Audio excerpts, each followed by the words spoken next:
Hi, I'm Olly from Oscar and Rosie's. When Notstopping Festival asked me to contribute a half-hour cooking video, my first thought was to show you how to make an Oscar and Rosie's pizza at home. But I quickly discovered that you can't make an Oscar and Rosie's pizza at home unless you have a pizza oven, and I don't have a pizza oven in my house. So instead, over 2 days last weekend, in my tiny little kitchen at home, I set about to recreate our entire pizza menu in non-pizza formats. The recipes were imprecise, the results were variable, and the washing up was emotional. Here's how it went. Enjoy.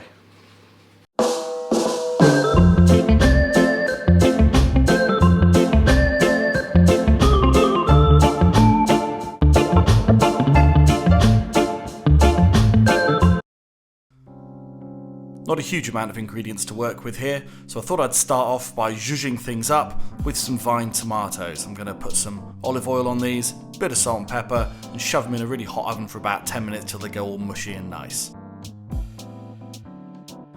Bread-wise, we're going to use white sliced bread because I'm classy, and I'm going to cut the crusts off because I'm showing off to the camera. This is my girlfriend's very fancy 4-pounder pack butter, which I've pinched from the fridge, and she doesn't know I've got, so I'll keep my voice down while I butter this bread right to the edge, and I mean right to the edge. Store butter side to butter side and put aside for the next step. Let's talk cheese. Cheddar, mozzarella, flavour and stretchiness respectively, which I'm going to shred, season with salt and pepper, and then scrumble all together. The tomatoes are done out the oven looking good. I'm going to de-stalk them and smash them up with a knife and fork, and then finish them with some olive oil. Let's build our sandwich. For any Toasty Virgins out there, the toppings go on the non-butter side of the bread. We're starting with cheese, layer of tomato, bit more cheese, and then some of these lovely basil leaves to give it a bit of extra flavour. Feed your raw sandwich into the hot ribbed jaws of your toasty maker. Nice sizzle. And leave for about 10 minutes. Oh yes, that is a toasty. Take it out carefully, because everything's very hot. Nice golden colour, good ribbing. And I'm cutting with a straight knife, which I'm rocking through the middle. Give me a nice clean cut. It's a great shot, look at that in there. And I'm going to pull it apart for a nice photo. Oh, it's hot. All dripped out. A nice photogenic, stretchy shot. Cheese and tomato toasty. We're off to a good start. Tyrannosaurus Wedge. It was a tricky one, this. So we're going to start with the pepper, which will roast in oil and seasoning for about 15 minutes before we do the full cook. Bit of a tip I picked up online this one, and it worked out well. Half an onion, a mushroom, and some woody herbs. This is thyme and rosemary that we're going to use for our stuffing. All into a pan with a bit of oil, get it softened down, bit of garlic grated in, throw in the herbs, and then a good big hand of breadcrumbs. Good pinch of salt and a knob of butter. Let's make our ricotta dip, plenty of ricotta, good glug of extra virgin olive oil, salt, pepper, and some lemon juice. Basil and tarragon. I tried to do this with a spoon in a bowl, but it didn't work very well, so I transferred it to a food processor, and it gave a nice whippy texture. Yum, very nice. Taste to season, bit more oil, bit more lemon zest, and now it's perfect. Our pepper's done its 15 minutes. Pour out the juice that's in it, so it roasts nicely. Then I'm going to kind of fill it in layers with some cheese and some stuffing and a bit more cheese and a bit of lemon and a bit more stuffing and so on and so forth until it's nice and full. Then I'm going to put the top back on and stick it in the oven for another 35-40 minutes. And here it is. I didn't have high hopes for this recipe. I couldn't for the life of me understand why anybody would want to stuff a pepper like some god-awful 1980s vision of fine dining. But actually, with the pre-bake on the pepper, it was creamy and satisfying and delicious. And, set against everything else I ate this day, it felt kind of healthy.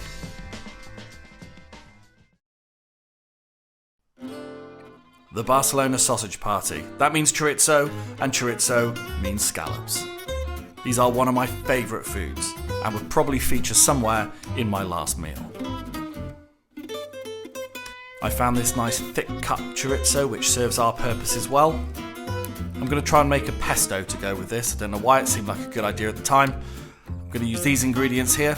Let's get them all into the food processor. This is fresh basil, rocket, cashew nuts, a bit of parmesan and some extra virgin olive oil. Let's whiz it up and then we'll give it a taste. My mum saw me eating off a knife like this. She'd clip me around the ear, a bit more oil, pepper, lemon zest and some lemon juice. Very nice. So we'll start our cooking with the chorizo on a high heat, but only about 30 seconds on each side, so it just sears, but remember it's quite a fatty sausage, so you can burn it quite easily. Don't burn the chorizo. And then the main event, in go the scallops. Really hot pan, still got some of the juice and the fat from the chorizo, and you want to sear them like you would with a steak. Flip them over after about 2 or 3 minutes, depending on how thick they are and how fresh they are. Drums. It's okay, the light sensor on the camera came back and the scallops were unharmed. Bit of seasoning and let's plate. I really felt like I couldn't go wrong with this plating exercise. The chorizo and the scallops both looked handsome on this charming plate. My confidence was probably a little bit too high as I went in for some blobbing and thought, screw it, let's do one of them trendy smears across the plate, and disaster. That looks awful. What was I thinking? Oh well, onwards and upwards. How does it taste? To add insult to injury, the scallops and chorizo tasted fantastic and the pesto was completely unnecessary. Brilliant.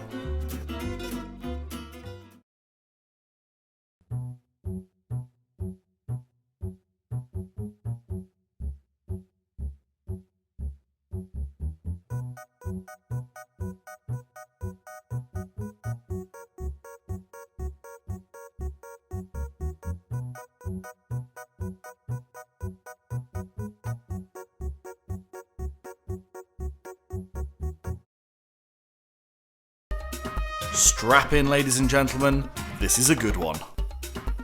Buffalo sauce is easy to make. It's half a teaspoon of paprika, quarter of a teaspoon of smoked paprika, a tablespoon of garlic salt, and half a teaspoon of onion powder. Then half a teaspoon of cayenne pepper, quarter of a teaspoon of salt, a tablespoon of corn flour, a couple of teaspoons of neutral oil, and half a teaspoon of honey. Then we're going to go ahead and add about 1/3 cup of apple cider vinegar and give it a good mix. I'm switching midway to this miniature whisk which I got the other day and have grown very fond of. I'm going to do a little taste before I add any heat to it because I am sensitive and I can't deal with chili. There we go, I admitted it and I'm comfortable with it. And a little bit of Tabasco just to give it some bite. So we're going to heat that gently until it thickens up. And then let it out with some more vinegar. Big knob of butter until it goes all silky. Excellent. Okay, let's get our seasoned flour prepared. That's a couple of eggs beaten, some flour with some garlic salt, bit of pepper, and the magic ingredient aromat. Give it a mix. We're using thighs, not breasts, because they're better. Coating the egg into the flour and repeat. I have fried a lot of chicken recently and can confirm that flour and egg is far superior to batter. So there we go. Carefully into the pan. Try and give them a lot of space. I don't have a thermometer, so I don't know how hot this oil is. It's just kind of medium hot. And you want to just move those gently in the oil for about 10 minutes until they go this lovely golden colour. And then put on some kitchen towel to mop up the excess oil. Blob of sauce in a bowl. When I do these nuggets again, I'll put more sauce in the bowl and I'm going to add some oil from the pan in order to loosen it up so you can coat them more easily. Look, you can see me putting some oil in there and indeed some more sauce. And then you can get kind of a toss motion like this going on, which is how we used to do it in the kitchen at Hooters back in the day. Plating is a very straightforward affair with this dish. Bit of spring onion over the top and a snazzy drizzle of ranch to finish it off. And boom, look at that. this was one of the best things I cooked in this whole project, and I will definitely be making it again.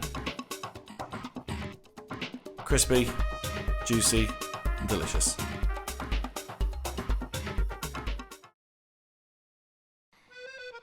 And the sound of the accordion could only mean one thing. It's the Frenchman. It's an ambitious recipe, this one, so hold tight, everybody. We're going to start with some smooth goat's cheese into the food processor. Bit of light cream cheese for health. Fresh basil, salt and pepper, lemon juice, olive oil, and rock it. Let's give it a blast. We're going to make our base out of these oat biscuits, which I initially tried to smash up in a bowl, but that was a silly idea, and I quickly realised you had to put them in a bag like this, and indeed I invented this clever rolling method for making the biscuits all nice and fine. And let's go in with some melted butter, give it a good mix, and once it's all blended, we're ready to use our mould. Now the proper moulds are a bit expensive, but I managed to find this cake cutter in the back of a drawer, and devised this ingenious method of lining it with baking parchment. It's a bit raggedy because I didn't have any scissors. I make no apologies, I am what I am. Fill it up with the biscuit mixture. Make sure you push it down nice and evenly and tightly. The end of the rolling pin is very good for this, and then you can use a spoon to finish off the edges to make sure it's nice and flat, just like that. Into the fridge for 10 minutes. Totally unnecessary caption. After 10 minutes or so, your biscuit will have set and you can go about adding your topping. It's a bit of a fiddly job this, 2 spoons works well. With some patience and perseverance, you can succeed. Take a little bit of time to smooth it down nicely on top, that looks like the job to me. And that's going to go in the fridge for about another 40 minutes. Normally when making a jam like this, I would simply use some shallots, which I have here sliced by magic. But we're going to add some beetroot to try and stay on brief. Knob of butter to start it off. In go the shallots. Sweat them down, a little bit of oil to stop them burning. Bit of sugar, a little bit of thyme, and in go the beets. Couple of dashes of water to help bring out the natural sugars of the beets, slug of balsamic vinegar, and once it's all nice and sticky and sweet and tart, you're ready. Nice. Okay, the big moment. Off comes the mould, away comes the paper, gently does it, nice and carefully, and yes, that looks like a cheesecake to me. Looks like the cheesecakes my mum used to make out of a packet when I was a kid, so I'm happy with that. Nice bit of plating, sprig of basil, and that doesn't look bad. In truth, the base was a little bit thick and hard to cut, but given that this was an ambitious recipe, I was still pretty happy with the way it turned out. It was kind of a struggle to come up with a combination for these ingredients, and it had never occurred to me to put ricotta in with the eggs to make an omelette, so I was a little bit dubious, but here we go. Eggs, splash of milk, nice big spoonful of ricotta, and give it a mix with that little whisk of mine, which is making another appearance. If you don't have a little whisk, I can't recommend them enough. Salt and pepper, more little whisk. Slice up a mushroom. A glug of oil into your omelette pan with some butter. This omelette pan was a bit of a star during this recipe. I'd never really seen the point in having a dedicated omelette pan until I used one, and now I am converted. Sauté the mushrooms, get them nice and brown. And then start to add your ham hock. I'd have probably added a little bit more than this if I had my time again. Nice and even. Lovely smell coming off that pan when the ham hits it. Just one little bit of adjustment to make sure everything's evenly spaced, and over goes the mixture. I've never had a lot of luck making omelettes, and so I was sceptical as to whether I could pull this one off. Any moment now I'm going to switch away from the plastic fish slice to a palette knife, which is another recent addition to my kitchen arsenal. If you don't have one, I recommend you buy one as a matter of urgency. Here we go, here comes the flip. Ooh. Oh, so far so good. And yes, it's a double fold. That looks like an omelette to me. Little bit of parmesan over the top, some spring onions, and that's ready to serve. When I make an omelette usually I stick loads of grated cheddar on it and it kind of ruins it and makes it a big soupy mess, whereas this with the ricotta and the eggs was fluffy and light and somehow felt sophisticated, a bit like me.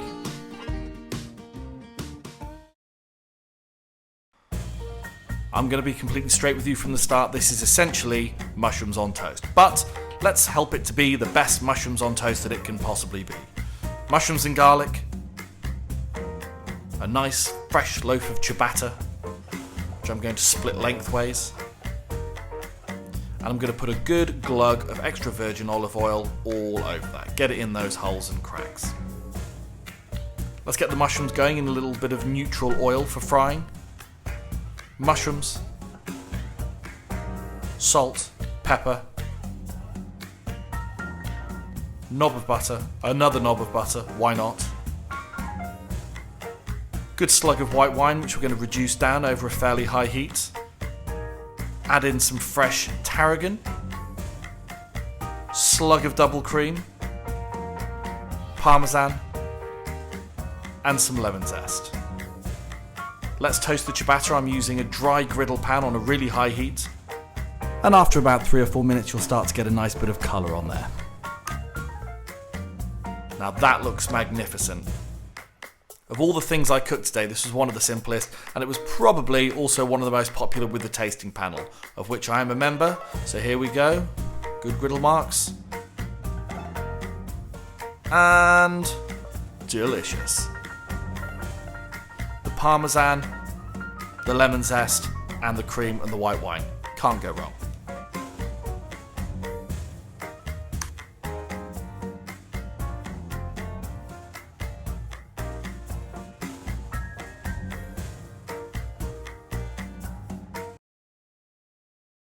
This is a simple but dazzlingly effective recipe, and one that requires very few ingredients.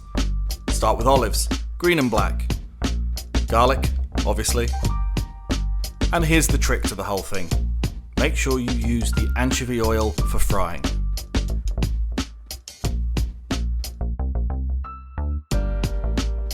Salt some water for the pasta.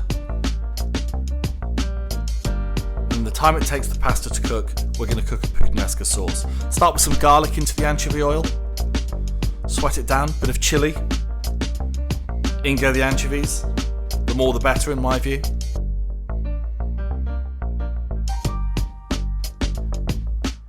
I'm only going to do half a tin of tomatoes here because I'm just doing it for one-ish. Olives. And that's pretty much all there is to it. Bit of seasoning in there. You don't need any salt because of all the anchovies, so just a bit of pepper. And some capers.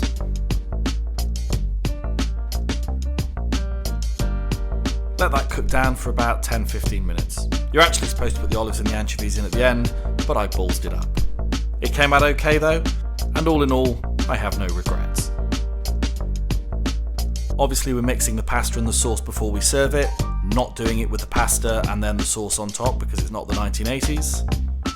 And here we go for the plating.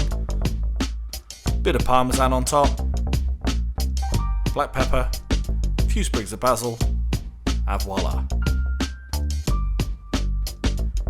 Bit of artful camera wobble to make it look authentic, and let's give it a go.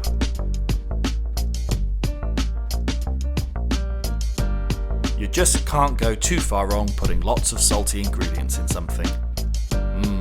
Magic.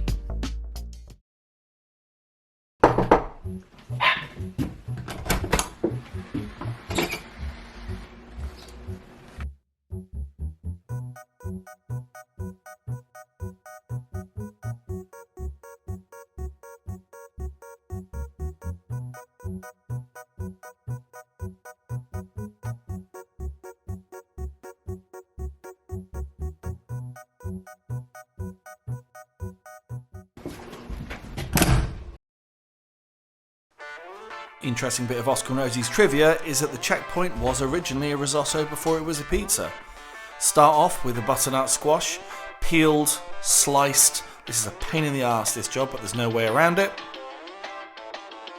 Get it all in a bowl and season it with some salt, some pepper, lots and lots of ground cumin, some chili flakes, and a few glugs of oil.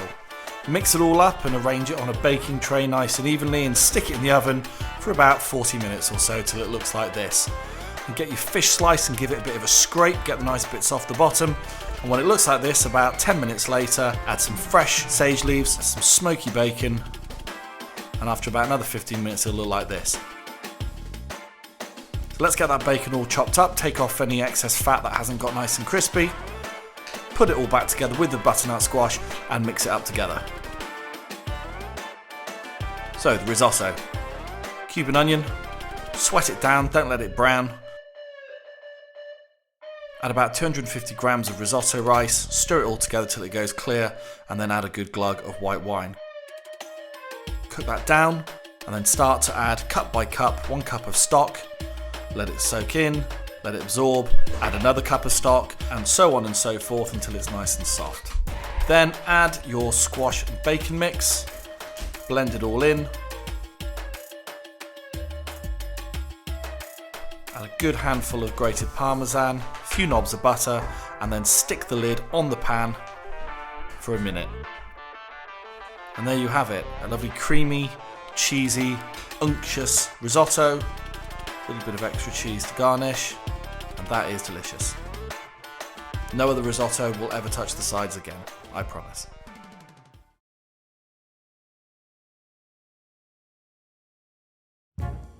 Yes, the mighty meat sweats. What are we going to do with this one? Take some smoked bacon, chop it into teeny tiny little pieces, and I'm taking out a bit of the rind so it's not too fatty. Next up, throttle a sausage till the innards come out, and finally slice some of this salami. There's a bit of a twist, we're going to make ravioli out of these Chinese dumpling wrappers. These are really cheap, you can get them in any Chinese supermarket, they're £1 for about 20. Fill them full of a bit of the sausage meat, some of the salami, and then we're going to finish it off with a couple of little leaves of sage. To assemble your ravioli, you need to wet the rim of one side with your fingers. Yes, you heard me right, you need to wet the rim with your fingers. And then push the two halves together, pinching it tightly round the outside. You can do a little crimping style if you want, but you don't have to. Just make sure that the filling in the centre is nice and compact, and yeah, looks like a ravioli to me. Do this as many times as you want raviolis, and we're ready to start steaming them. I'm using a bamboo steamer with some baking parchment, and let's get those off onto the boiling water. Next, the sauce. A couple of knobs of butter into a hot pan, the bacon, and saute that pretty gently until the bacon goes nice and crispy. I'm adding a couple of cloves of smashed garlic, which I'll take out 10 minutes later, and add a splash of white wine. Reduce it down, add some tomato puree, and mix it all in.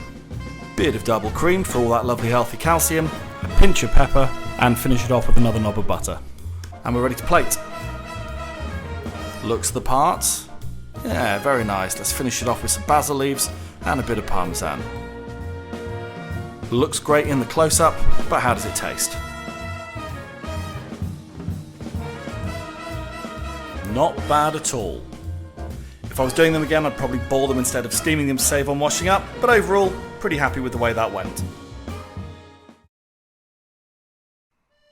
And here we go for the Brooklyn sausage party. We're actually using a Neapolitan salami, it's got a bit more of a versatile flavour. And these sweet potatoes, which I'm going to coat in oil so they get a nice crisp skin in the oven, where I'm going to put them for about 40 minutes. Let's go ahead and chop this salami up nice and fine so it mixes well.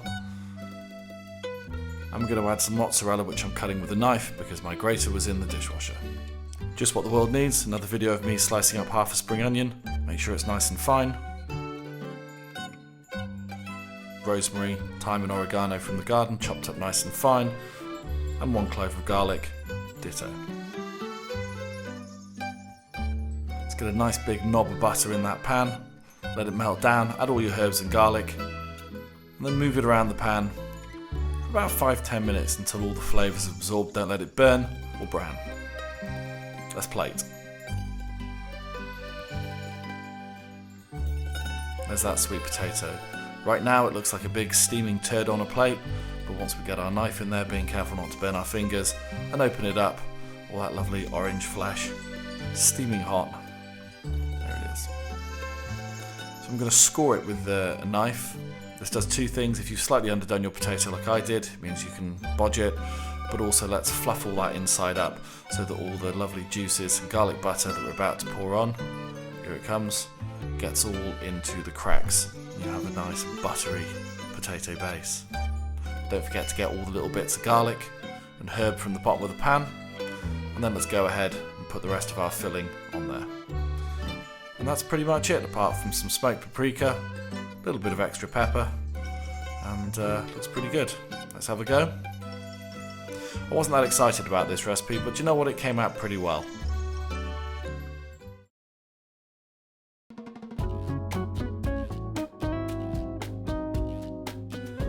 Having never made a balsamic reduction before, I looked up a recipe on the internet which simply said, heat the vinegar until it reduces, goes thick and nice and sticky. Here it is, looking fantastic, but it didn't taste very sweet, so I took the initiative to add half a spoonful of honey, just to help it on its way. This, as it would turn out, was a mistake. Looks good here, nice and sticky, nice and thick, just the sort of thing that I'd like to pour on a salad, and it tastes marvellous. At this stage, I was really looking forward to this reduction. Now a salad, as any chef will tell you, is all about height. Here I am, trying to wrestle into submission the springiest, bounciest mixed leaves I could find. There's a special French name given to doing this with meat where you bundle it all up and put it in little piles for height, but I'll be damned if I can remember what it is, or bug it if I can be bothered to look it up.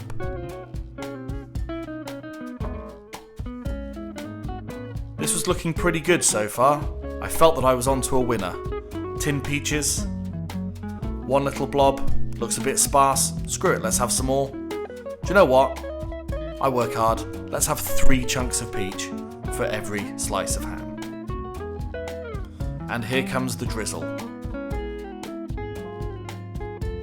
Ah, yes, look at that. That looks fantastic. When I finish this off with some teeny tiny little baby basil leaves, that looks like the sort of thing you get in a fancy restaurant. I was really happy with this at this stage. And indeed, it was only when I set about the dish with my knife and fork that I realised that the honey, which I had added so inspiringly, had turned the reduction into glue. I had to chip the rock hard sauce from the plate with my knife to even taste it. Apart from that, not bad. 3, 2, 1. Super quick and easy recipe this one. We're going to start with some chicken thigh fillets and marinate them in Paul Newman's barbecue sauce and leave them in the fridge to marinate for about an hour. In the meantime, we're going to make the stuffing from parmesan, lemon zest, breadcrumbs, seasoning, bit of fresh thyme.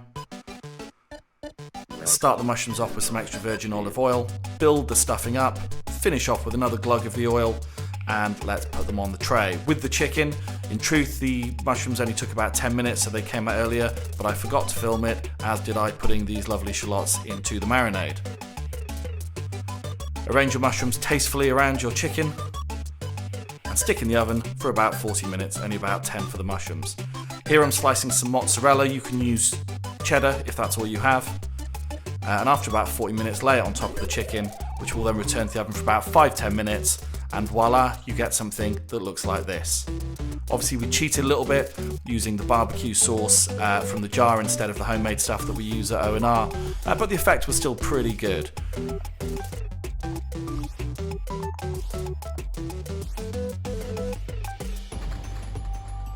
In true Olly style, I made far too much of this and had a couple of fillets left in the fridge, but they went very nicely in a sandwich the next day. Right, the all-important tasting shot. So let's get ourselves a forkful here. This is very important in cookery videos, I'm told. And who am I to buck convention? Oh, got away from me there a bit. Quality content, this. Let's get our focus adjusted. And how does it look? Oh, fantastic. How did it taste? Well, it's chicken and barbecue sauce and cheese and mushrooms. What do you think? And that's it. Thanks for watching. Hope you've enjoyed it, and catch you soon.